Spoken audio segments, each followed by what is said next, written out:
ನಾನು ಹೇಗೆ ನಿನ್ನ ಮೋಹಕ್ಕೆ ಬಿದ್ದಿದ್ದೀನೋ ಹಾಗೆ ನಿನ್ನ ಮನಸ್ಸು ನನ್ನ ಮೋಹಕ್ಕೆ ಬಿದ್ದು ನನ್ನ ಅಧೀನದಲ್ಲಿದೆ.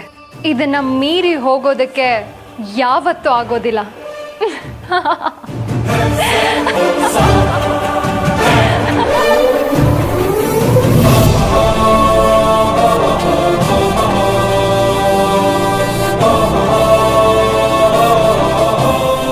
ನಾನು ಹೇಳ್ದೆ ತಾನೆ ಸ್ವಲ್ಪ ರೆಸ್ಟ್ ಮಾಡು ಅಂತ. ಸರಿ, ರೆಸ್ಟ್ ಮಾಡು.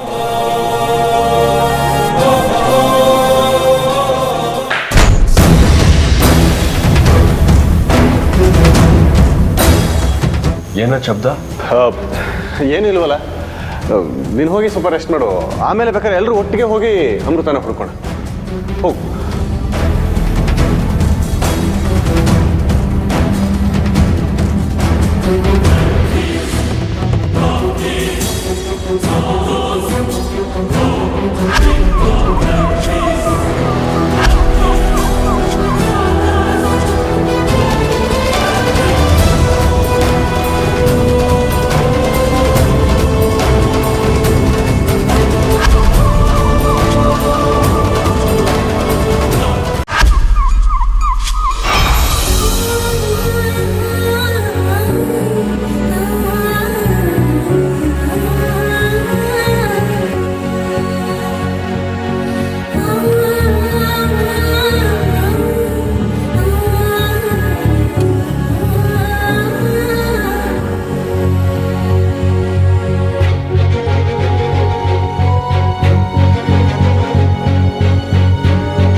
ಅಮೃತ ಅವರೇ, ನಮ್ಮ ಪ್ರೀತಿ ಮೇಲೆ ಯಾರು ಕಣ್ಣು ಬಿತ್ತೋ ಏನೋ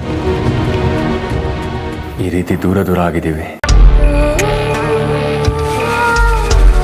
ನಿಮ್ಮ ಪ್ರೀತಿ ಮೇಲೆ ಯಾರು ಕಣ್ಣು ಬಿದ್ದಿಲ್ಲ ಅರ್ಜುನ್, ನನ್ನ ಕಣ್ಣೇ ಬಿದ್ದಿರೋದು.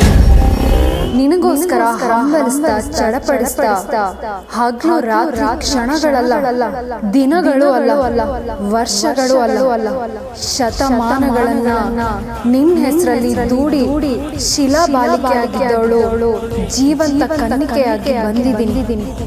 ಅಂಥದ್ರಲ್ಲಿ ನೀನು ಮತ್ತೆ ನಿನ್ನ ಅಮೃತನ ಹಿಂದೆ ಹೋಗೋದಕ್ಕೆ ನಾನು ಬಿಡ್ತೀನಿ?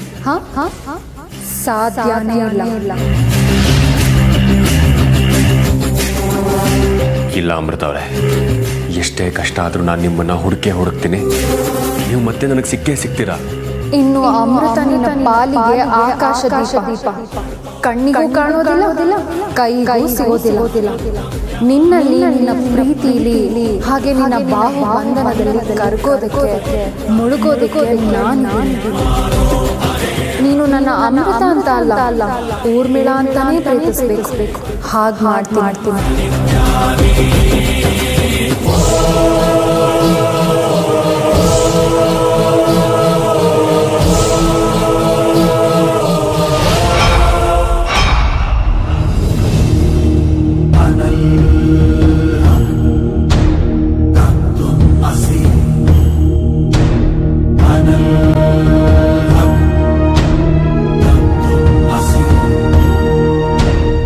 ಯಾಕೆ ನನ್ನ ಮನಸ್ಸು ಹೀಗಾಡ್ತಾ ಇದೆ? ಅಮೃತ ಅವ್ರನ್ನ ಹುಡುಕಬೇಕು, ಮಾತಾಡಿಸ್ಬೇಕು ಅಂತ ಬೆಟ್ಟದಷ್ಟು ಆಸೆ ಬರುತ್ತೆ. ಆದರೆ ಇದ್ದಕ್ಕಿದ್ದ ಹಾಗೆ ಅವ್ರಿಗೂ ನನಗೂ ಯಾವುದೇ ಸಂಬಂಧನೇ ಇಲ್ಲ ಅನ್ನೋ ಥರ ಫೀಲ್ ಆಗುತ್ತೆ. ಯಾಕೀಗಾಗ್ತಾ ಇದೆ? ಕಾರಣ ನಾನೇ ಅರ್ಜುನ್, ಅದು ನನಗೆ ಗೊತ್ತಾಗೋದಿಲ್ಲ. ಇನ್ನು ಅಮೃತ ನಿನ್ನಿಂದ ಈ ಮನೆಯಿಂದ ಶಾಶ್ವತವಾಗಿ ದೂರ ಆಗೋಗ್ತಾಳೆ. ಆಮೇಲೆ ನಿನಗೆ ನನಗೆ ನೀನು ಅನ್ನೋ ಹಾಗೆ ನೀನು ಇರೋಣ. ನೀನು ಮರ ಆದ್ರೆ ನಾನು ಬಳ್ಳಿಯಾಗಿ ನಿನ್ನ ಸುತ್ತಕೊಳ್ತೀನಿ. ನೀನು ಸಮುದ್ರ ಆದ್ರೆ ನಾನು ನದಿಯಾಗಿ ಹರಿದು ಬಂದು ನಿನ್ನ ಸೇರ್ಕೊಳ್ತೀನಿ. ನೀನು ಚಂದ್ರ ಆದ್ರೆ ನಾನು ನನ್ನ ಬೆಳದಿಂಗಳಾಗ್ತೀನಿ. ಒಟ್ನಲ್ಲಿ ನಾನು ನನ್ನ ನೆರಳಾಗಿ ಹಿಂದೆ ಇರ್ತೀನಿ ಅರ್ಜುನ್. ಸಮಾಧಾನ ಮಾಡ್ಕೊ, ಅವಳೆಲ್ಲೂ ಹೋಗಿರೋದಿಲ್ಲ ಅಂತ ಹೇಳೋದಕ್ಕೆ ಬಂದ್ಲು ನಿಮ್ಮಮ್ಮ ಅಲ್ವಾ ಹೇಮಾ? ಹಾಂ ಹೌದು ಹೌದು ಅದನ್ನೇ ಹೇಳೋಣ ಅಂತ ಬಂದೆ. ಲೇ ತ್ರಿವೇಣಿ, ನೀನ್ ಇದೆಯಲ್ಲ ನೀನು ಎರಡು ತಲೆ ನಾಗರಾಗಿದ್ದಾಗೆ ಅಲ್ಲೂ ಇರ್ತೀನಿ ಇಲ್ಲೂ ಬರ್ತೀನಿ ಅಂತೀಯ. ನಿನ್ನ ತಂತ್ರ ಕುತಂತ್ರನ ನೋಡ್ತಾ ಇದ್ರೆ ನನ್ಗೆ ರಾಮಾಯಣದ ಮಂತ್ರೆ, ಮಹಾಭಾರತದ ಶಕುನಿ ಇಬ್ರು ಜ್ಞಾಪಕಕ್ಕೆ ಬರ್ತಾ ಇದ್ದಾರೆ. ಅರ್ಜುನ್, ನೀನು ಎಲ್ಲ ಕಡೆ ಹುಡುಕಿದ್ಯಾ? ಎಲ್ಲ ಕಡೆ ಹುಡುಕ್ತೆ ಅಮ್ಮ. ನಾನು ಹುಡುಕ್ತಾ ಇರೋ ಜಾಗ ಇಲ್ಲ, ಕೇಳದೆ ಇರೋ ಜನ ಇಲ್ಲ. ಆದರೂ ಅವ್ರು ಎಲ್ಲಿದ್ದಾರೆ ಅಂತ ಗೊತ್ತಾಗ್ಲಿಲ್ಲ. ಅವ್ರ ತವ್ರ ಮನೆಗೇನಾದರೂ? ಇಲ್ಲ ಅಮ್ಮ, ಅಲ್ಲೂ ಹೋಗಿದ್ದೆ, ಅವರಲ್ಲೂ ಇಲ್ಲ.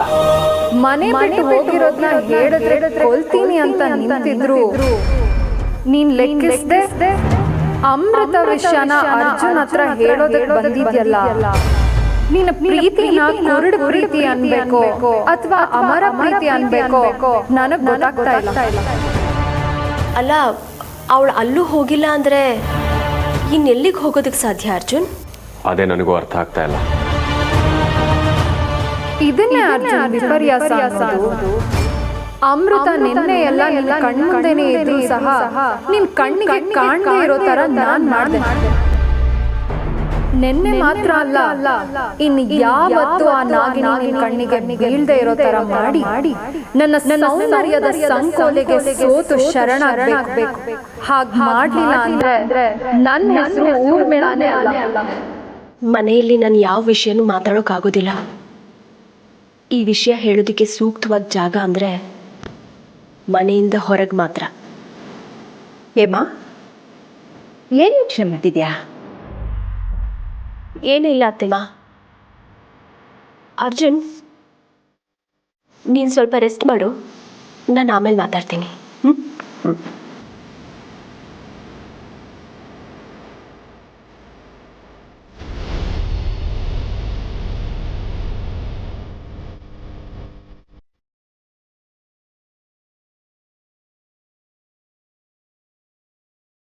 ಅಜ್ಜಿ, ಅಮ್ಮ ಯಾಕೆ ನಿನ್ನ ಒಂಥರ ನೋಡ್ಬಿಟ್ಟು ಹೋದ್ರು? ನನಗೇನಪ್ಪ ಗೊತ್ತು? ಸತ್ಯ, ತಪ್ಪಿಸ್ಕೊಂಡೆ. ಅದೇನೋ ಗಾದೆ ಹೇಳ್ತಾರಲ್ಲ, ಬೀಸೋ ದೊಣ್ಣೆಯಿಂದ ತಪ್ಪಿಸ್ಕೊಂಡ್ರೆ 100 ವರ್ಷ ಆಯ್ಸಂತೆ. ಮುದುಕಿ, ಅಷ್ಟು ಸುಲಭಕ್ಕೆ ಬಗ್ಗೋಳಲ್ಲ ನಿನ್ ಸೊಸೆ. ಇನ್ ಮುಂದೆ ಇದೆ ಹಬ್ಬದ ಊಟ, ಹರಿದಿನದ ಆಟ.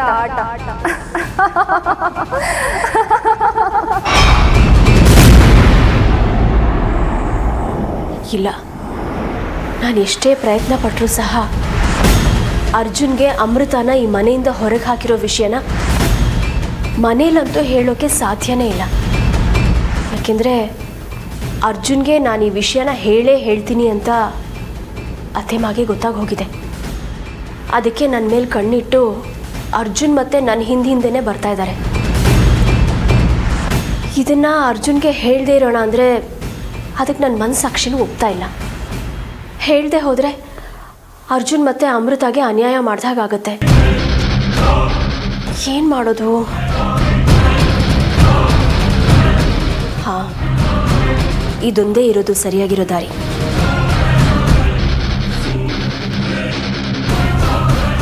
ಅರ್ಜುನ್ ಇನ್ನ ಹತ್ರ ಮುಖ್ಯವಾದ ವಿಷಯ ಮಾತಾಡಬೇಕು. ಮನೆ ಹಿಂದೆ ಇರೋ ದೇವಸ್ಥಾನಕ್ಕೆ ಬಾ.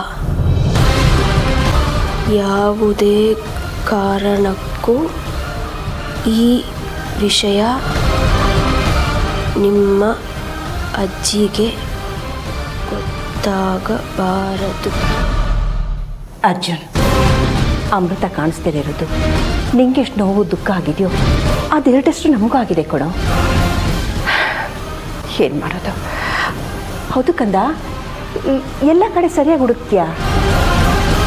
ಓ ಅಜ್ಜಿ, ಎಲ್ಲ ಕಡೆ ಹುಡುಕಿದೆ, ಅದೆಲ್ಲೋ ಅವ್ರು ಸಿಗಲಿಲ್ಲ. ನೀನು ಬೇಜಾರು ಮಾಡ್ಕೋಬೇಡ ಕಣೋ, ಅವಳು ಖಂಡಿತ ಸಿಗ್ತಾಳೆ. ಅಜ್ಜಿ, ನನ್ನ ಒಳಗಿನ ಆತಂಕ ಹೇಗಿದೆ ಅಂತ ನನಗೆ ಮಾತ್ರ ಗೊತ್ತು. ಅದನ್ನ ಅರ್ಥ ಮಾಡ್ಕೊಳ್ಳೋದಕ್ಕೆ ನಿನಗಲ್ಲ ಆ ದೇವರಿಂದನೂ ಸಾಧ್ಯ ಇಲ್ಲ. ಸರಿ ಸರಿ, ನೀನೇನು ಬೇಜಾರು ಮಾಡ್ಕೋಬೇಡ. ಒಂದು ಕೆಲಸ ಮಾಡೋಣ, ನಾನೇ ನಿಮ್ಮ ಜೊತೆ ಬರ್ತೀನಿ, ಎಲ್ಲ ಕಡೆ ಹೋಗಿ ಹುಡ್ಕೋಣ. ಹಾಂ,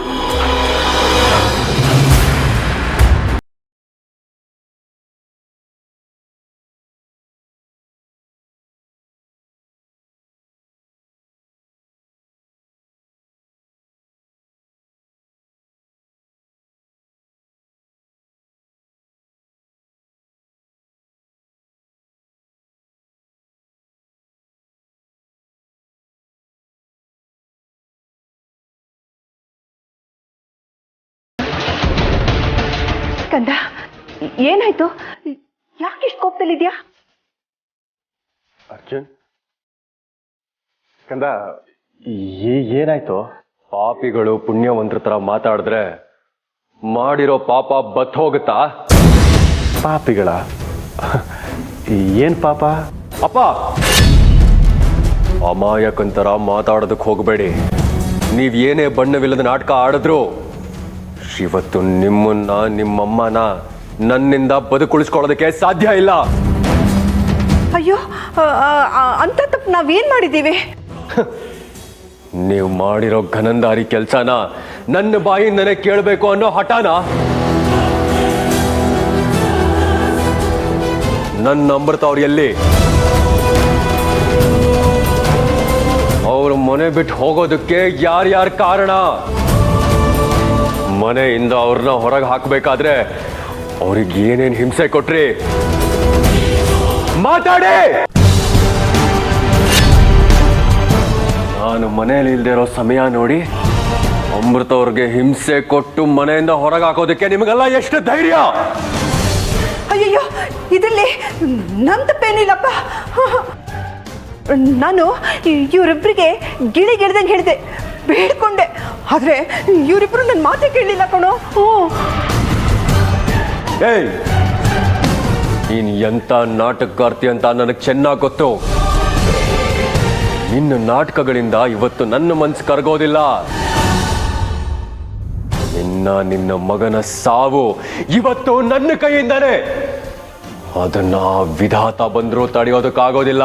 ಅರ್ಜುನ್, ಏನೋ ಗೊತ್ತಿಲ್ಲದೆ ಮಣ್ಣು ತಿನ್ನೋ ಕೆಲಸ ಮಾಡಿಬಿಟ್ಟಿದ್ವಿ. ಇದೊಂದು ಸಲ ಕ್ಷಮಿಸಿ ನಮ್ಮ ಜೀವ ಉಳಿಸ್ಬಿಡು.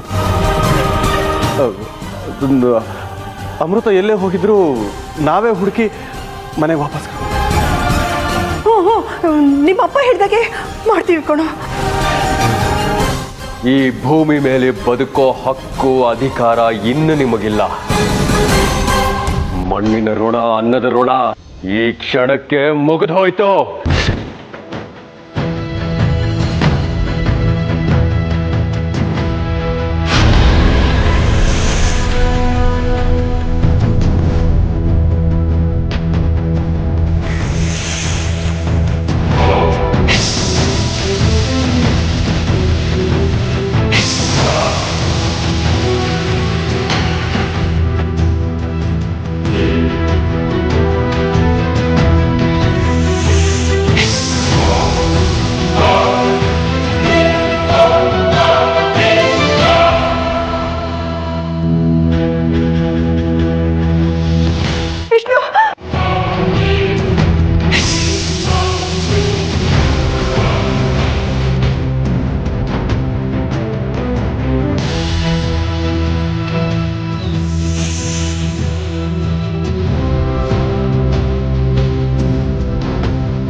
ಅಂದ್ರೆ ಬಾಬಾ, ಹೇಮ ಎಲ್ಲ ವಿಷಯನೂ ಅರ್ಜುನ್ಗೆ ಹೇಳ್ಬಿಟ್ಲ? ಆದ್ರೆ ಅರ್ಜುನ್ ನಮ್ಮನ್ನ ಕೊಲ್ತಾನ? ಹೌದು, ಅರ್ಜುನ್ ಕೊಂದೇ ಕೊಲ್ತಾನೆ.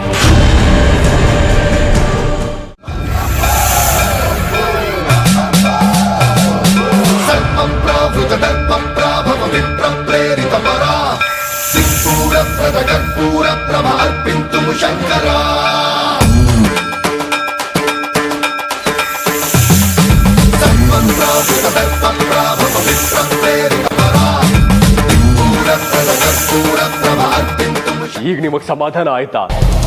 ಸಂತೋಷ ಆಯ್ತಾ? ಯಾಕೆ ಅರ್ಜುನ್, ಯಾಕೆ ಹೀಗೆ ಮಾತಾಡ್ತಿದ್ಯಾ? ನಿಮ್ಮನ್ನ ಅಜ್ಜಿ, ನಿಮ್ಮನ್ನ ಅಪ್ಪ ಅಂತ ಕರೆಯೋದಕ್ಕೆ ನನಗೆ ಅಸಹ್ಯ ಆಗ್ತಾ ಇದೆ.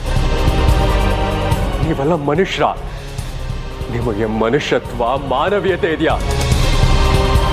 ನೀವೆಲ್ಲ ಬದುಕಿರೋದು ಮನುಷ್ಯ ಕುಲಕ್ಕೆ ಒಂದು ಕಪ್ಪು ಚುಕ್ಕೆ ಇಟ್ಟ ಹಾಗೆ. ಯಾಕೋ ಏನೇನೋ ಮಾತಾಡ್ತಿದೀಯಲ್ಲ? ನೀವು ಮಾಡಿರೋ ಘನಂದಾರಿ ಕೆಲಸ ನನಗೆ ಗೊತ್ತಿಲ್ಲ ಅಂತ ಅನ್ಕೊಂಡಿದ್ದೀರಾ?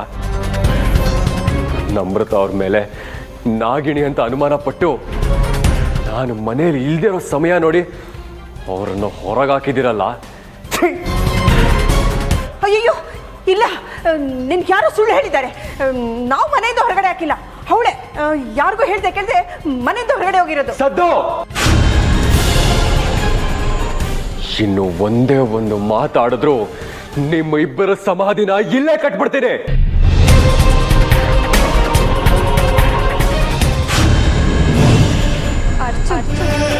ಅವ್ರು ಮಾಡಿರೋ ಕೆಲಸಕ್ಕೆ ನೀನು ಸಂತೋಷ ಪಡ್ಬೇಕು. ಅದನ್ನ ಬಿಟ್ಟು ಅವ್ರ ಮೇಲೆ ಕೋಪ ಮಾಡ್ಕೊಳ್ತಿದ್ಯಲ್ಲ, ಇದು ತಪ್ಪಲ್ವಾ?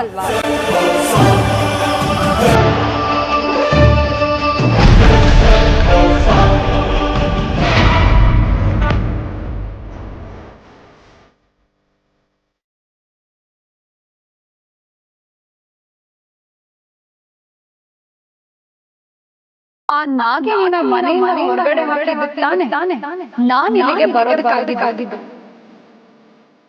ಇವತ್ತು ಮನೆಯಲ್ಲಿ ನಿನ್ ಮನಸ್ಸಿಗೂ ಬರ್ತೀನಿ. ಇಡೀ ಜೀವನದಲ್ಲಿ ಅನುಭವಿಸ್ತಾ ಇರೋ ಸಂತೋಷನ, ಸುಖನ, ಉಲ್ಲಾಸ, ಉತ್ಸಾಹನ ಅನುಭವಿಸ್ತು. ಅಜ್ಜ ಈಗ ಹೋಗಿ ಅವ್ರ ಹತ್ರ ನೀನು ಧನ್ಯವಾದ ಹೇಳ.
ನನಗಾಗ್ತಿರೋ ಸಂತೋಷನ ನಿಮ್ಮ ಹತ್ರ ಹಂಚ್ಕೊಳ್ಳೋದಕ್ಕಾಗ್ತಾ ಇಲ್ಲ.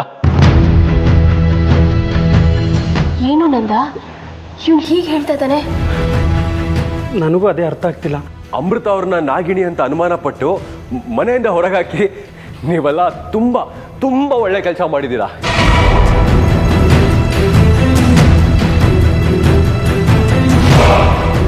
ಈಗ ನಾನು ಈ ಮನೆಯಲ್ಲಿ ಸಂತೋಷವಾಗಿ ಉಸಿರಾಡ್ತಾ ಇದ್ದೀನಿ. ಸಂತೋಷವಾಗಿ ಉಸಿರಾಡ್ತಾ ಇದ್ದೀನಿ.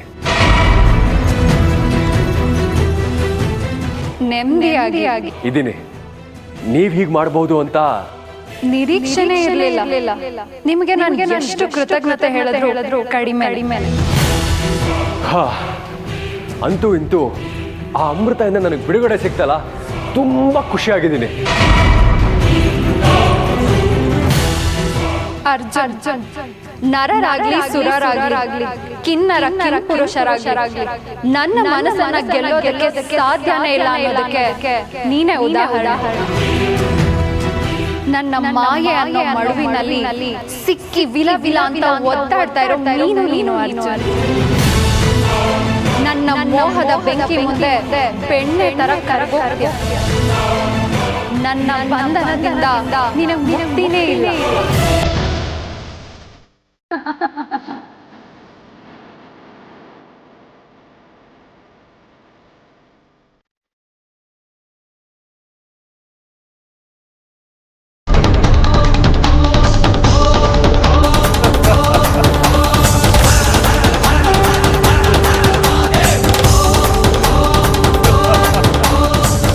ಅರ್ಜುನ್, ನಿನ್ನ ಸಾವಿಗೆ ಮುಹೂರ್ತ ಇಟ್ಟಾಯ್ತು. ಈಗ ಈ ಹೋಮಕುಂಡದಿಂದ ಹೊರಟಿರೋದು ಹೊಗೆ ಅಲ್ಲ, ನಿನ್ನ ಪಾಲಿನ ಯಮಪಾಶ.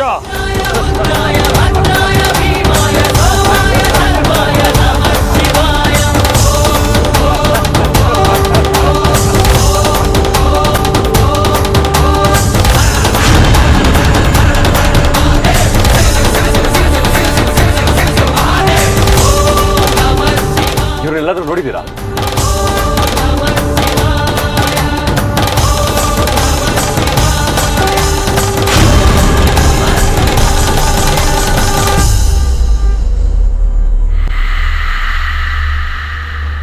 ಸರ್, ಈ ಫೋಟೋಲಿರೋನೆಲ್ಲರೂ ನೋಡಿದ್ರಾ? ನೋಡಿದೆ ಸರ್. ಎಲ್ಲಿ? Thank you sir.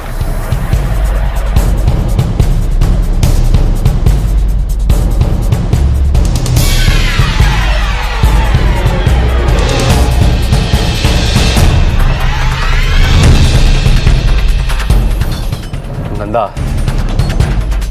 ಅಮೃತ್ ಅವ್ರು ಇಲ್ಲೇ ಎಲ್ಲೋ ಪಕ್ಕದಲ್ಲಿದ್ದಾರೆ ಕಣೋ. ಈಗಲಾದರೂ ಸಮಾಧಾನ ಆಯ್ತಾ? ಅದಕ್ಕೆ ಎಲ್ಲೂ ಹೋಗೋದಿಲ್ಲ ಬ್ರೋ, ನಮಗೆ ಸಿಕ್ಕೇ ಸಿಗ್ತಾರೆ. ಈಗಲಾದರೂ ಸಮಾಧಾನವಾಗಿರು.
ಗಾಡಿ ಓಡಿಸ್ತಾ ಇದ್ದಾನಲ್ರಿ ನಿಮ್ಮ ಫ್ರೆಂಡು. ಇವತ್ತಿದೆ ನಿಮ್ಮಿಬ್ಬರಿಗೂ. ಬನ್ರಿ ಸ್ಟೇಷನ್ಗೆ. ಸಾರಿ ಸರ್, ತಪ್ಪು ತಿಳ್ಕೊಬೇಡಿ ಸರ್. ಸರ್, ನಾನಾಗಲಿ ಇವನಾಗಲಿ ಕುಡ್ದಿಲ್ಲ ಸರ್. ಅದೇನಾಯಿತು ಅಂತ ಗೊತ್ತಿಲ್ಲ, ಇದ್ದಕ್ಕಿದ್ದಂಗೆ ತಲೆ ಸುತ್ತಿ ನನ್ನ ಫ್ರೆಂಡು ಸ್ಟೇರಿಂಗ್ ಮೇಲೆ ಬಿದ್ದುಬಿಟ್ಟ ಸರ್. ನೀವು ಹೇಳೋ ಸುಳ್ಳನ್ನು ನಾನು ಸತ್ಯ ಅಂತ ನಂಬೇಕಾ?